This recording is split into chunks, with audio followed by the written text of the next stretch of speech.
सभी को नमस्कार और मेरे चैनल पर आपका स्वागत है। इस वीडियो में मैं पटुजुमाब दवा के बारे में चर्चा करूंगा कि यह कुछ बीमारियों से कैसे प्रभावित होती है।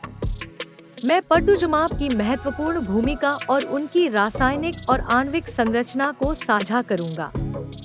मुझे उम्मीद है कि यह वीडियो उन सभी के लिए मददगार होगा जो रोगियों के उपचार के लिए दवा पटुजुमाब के बारे में अधिक जानना चाहते हैं या जानने में रुचि रखते हैं।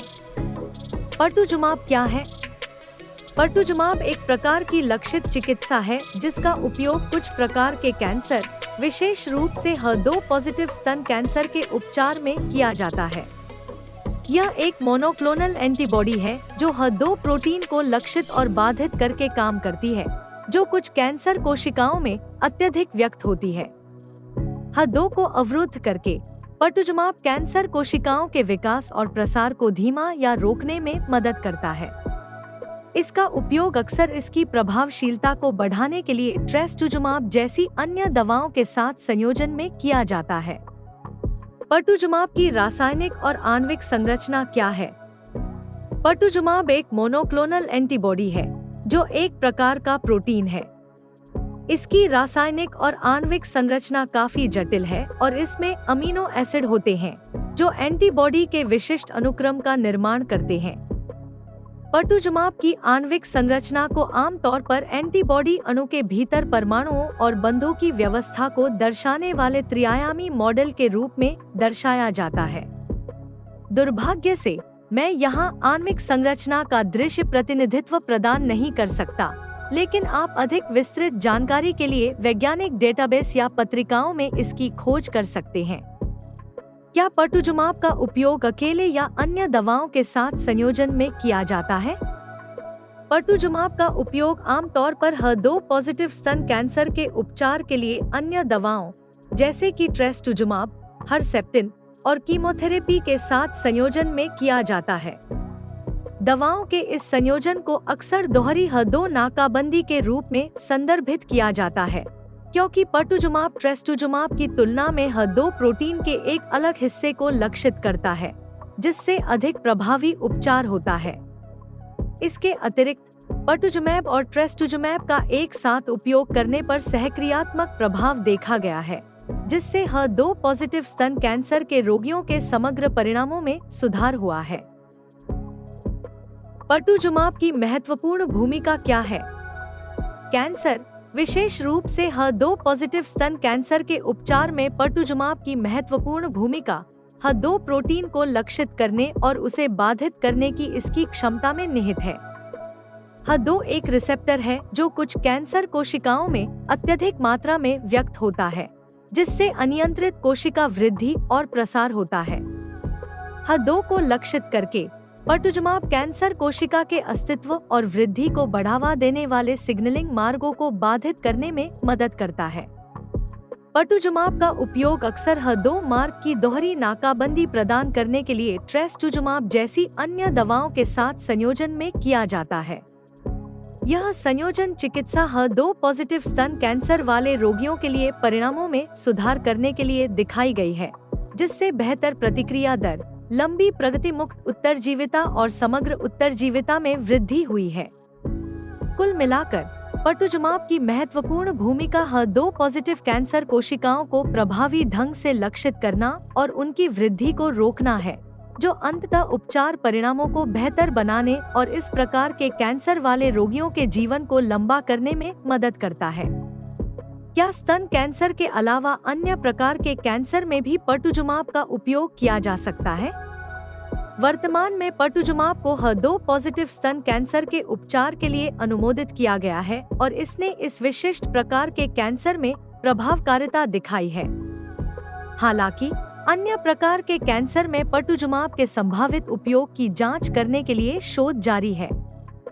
कुछ अध्ययनों ने HER2 पॉजिटिव गैस्ट्रिक कैंसर, डिंब ग्रंथि के कैंसर और फेफड़ों के कैंसर के उपचार के लिए अन्य कैंसर रोधी एजेंटों के साथ पटुजुमाब के उपयोग का पता लगाया है। प्रारंभिक परिणामों ने इनमें से कुछ कैंसरों में, विशेष रूप से HER2 पॉजिटिव गैस्ट्रिक कैंसर वाले रोगियों में आशाजनक परिणाम दिखाए हैं। हालांकि पटुजुमाब को वर्तमान में स्तन कैंसर के अलावा अन्य प्रकार के कैंसर में उपयोग के लिए अनुमोदित नहीं किया गया है, लेकिन चल रहे नैदानिक परीक्षण कैंसर की एक विस्तृत श्रृंखला में इसकी प्रभावकारिता और सुरक्षा का मूल्यांकन कर रहे हैं। जैसे जैसे आगे शोध किया जाता है, भविष्य में अन्य प्रकार के कैंसर के उपचार में पटुजुमाब की भूमिका स्पष्ट हो सकती है। पटुजुमाब का उपयोग करते समय पूरे उपचार में कितना समय लगता है? पटुजुमाब के साथ उपचार की अवधि, इलाज किए जा रहे विशिष्ट कैंसर, पालन किए जा रहे उपचार प्रोटोकॉल और रोगी द्वारा दवा के प्रति कितनी अच्छी प्रतिक्रिया के आधार पर भिन्न हो सकती है। HER2 पॉजिटिव स्तन कैंसर के मामले में पटुजुमाब का उपयोग अक्सर अन्य दवाओं जैसे कि ट्रेस्टुजुमाब और कीमोथेरेपी के साथ संयोजन में किया जाता है। आमतौर पर HER2 पॉजिटिव स्तन कैंसर के लिए पटुजुमाब के साथ उपचार में उपचार के चक्रों की एक निर्धारित संख्या शामिल होती है, जिसमें पटुजुमाब, ट्रेस्टुजुमाब और कीमोथेरेपी का संयोजन शामिल हो सकता है। प्रत्येक उपचार चक्र कई सप्ताह तक चल सकता है और एक रोगी को कई महीनों में उपचार के कई चक्र मिल सकते हैं। पटुजुमाब के साथ उपचार की कुल अवधि भिन्न हो सकती है, लेकिन इसे अक्सर एक निर्दिष्ट अवधि के लिए प्रशासित किया जाता है, जैसे कि 1 वर्ष।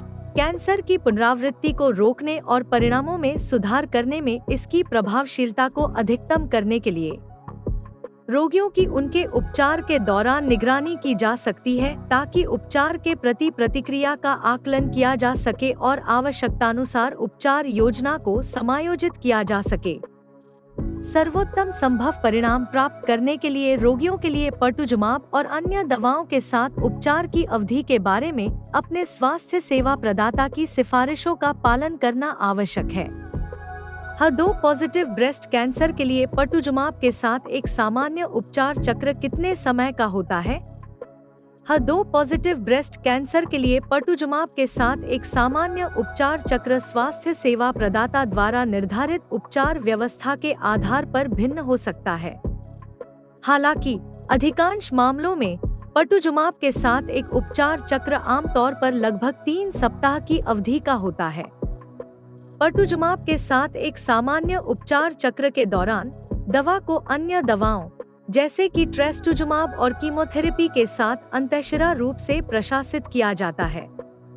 विशिष्ट खुराक, प्रशासन की आवृत्ति और उपचार चक्रों की अवधि व्यक्तिगत रोगी की स्थिति और उपचार योजना के आधार पर स्वास्थ्य सेवा प्रदाता द्वारा निर्धारित की जाएगी। HER2 पॉजिटिव ब्रेस्ट कैंसर वाले मरीजों को अपने उपचार के कोर्स को पूरा करने के लिए आमतौर पर कई महीनों तक पटुजुमाब के साथ उपचार के कई चक्र मिल सकते हैं। मरीजों के लिए अपने निर्धारित उपचार कार्यक्रम का पालन करना और पटुजुमाब के साथ अपने उपचार के दौरान सर्वोत्तम संभव परिणाम सुनिश्चित करने के लिए सभी नियुक्तियों में भाग लेना आवश्यक है। क्या पटुजुमाब उपचार के दौरान कोई दुष्प्रभाव पैदा कर सकता है? हाँ, पटुजुमाब किसी भी दवा की तरह उपचार के दौरान दुष्प्रभाव पैदा कर सकता है। पटुजुमाब से जुड़े आम दुष्प्रभावों में शामिल हो सकते हैं दस्त, मतली और उल्टी, थकान, बालों का झड़ना, दाने, भूख में कमी। अधिक गंभीर दुष्प्रभाव दुर्लभ हैं, लेकिन इसमें हृदय संबंधी समस्याएं शामिल हो सकती हैं, जैसे कि हृदय की कार्यक्षमता में कमी या दिल का दौरा पड़ना, जलसेक प्रतिक्रियाएं और गंभीर एलर्जी प्रतिक्रियाएं। पटुजुमाब प्राप्त करने वाले मरीजों के लिए यह महत्वपूर्ण है कि वे साइड इफेक्ट या जटिलताओं के किसी भी संकेत के लिए अपनी स्वास्थ्य सेवा टीम द्वारा बारीकी से निगरानी रखें। मरीजों को अपने स्वास्थ्य सेवा प्रदाता को किसी भी नए या बिगड़ते लक्षण की तुरंत रिपोर्ट करनी चाहिए। कुछ मामलों में सहायक देखभाल या खुराक समायोजन के साथ दुष्प्रभावों का प्रबंधन किया जा सकता है। किसी भी उपचार की तरह कैंसर के उपचार में पटुजुमाब के लाभ आमतौर पर दुष्प्रभावों के संभावित जोखिमों से अधिक होते हैं। स्वास्थ्य सेवा प्रदाता उपचार शुरू करने से पहले रोगियों के साथ पटुजुमाब उपचार के अपेक्षित दुष्प्रभावों पर चर्चा करेंगे और होने वाले किसी भी प्रतिकूल प्रभाव को प्रबंधित करने और रिपोर्ट करने के बारे में मार्गदर्शन प्रदान करेंगे। क्या उपचार के बाद पटुजुमाब दीर्घकालिक दुष्प्रभाव पैदा कर सकता है? जबकि पटुजुमाब आमतौर पर अधिकांश रोगियों द्वारा अच्छी तरह से सहन किया जाता है, कई कैंसर उपचारों की तरह उपचार के बाद दीर्घकालिक दुष्प्रभावों की संभावना है। स्तन कैंसर के लिए पटुजुमाब या अन्य H2 लक्षित उपचारों के कुछ संभावित दीर्घकालिक दुष्प्रभावों में शामिल हो सकते हैं। 1. हृदय विषाक्तता। पटुजुमाब और अन्य H2 लक्षित उपचारों का सबसे महत्वपूर्ण संभावित दीर्घकालिक दुष्प्रभाव हृदय विषाक्तता है, जो हृदय की कार्यक्षमता में कमी या हृदय गति रुकने का कारण बन सकता है। उपचार के दौरान और बाद में हृदय विषाक्तता के किसी भी लक्षण के लिए पटुजुमाब प्राप्त करने वाले रोगियों की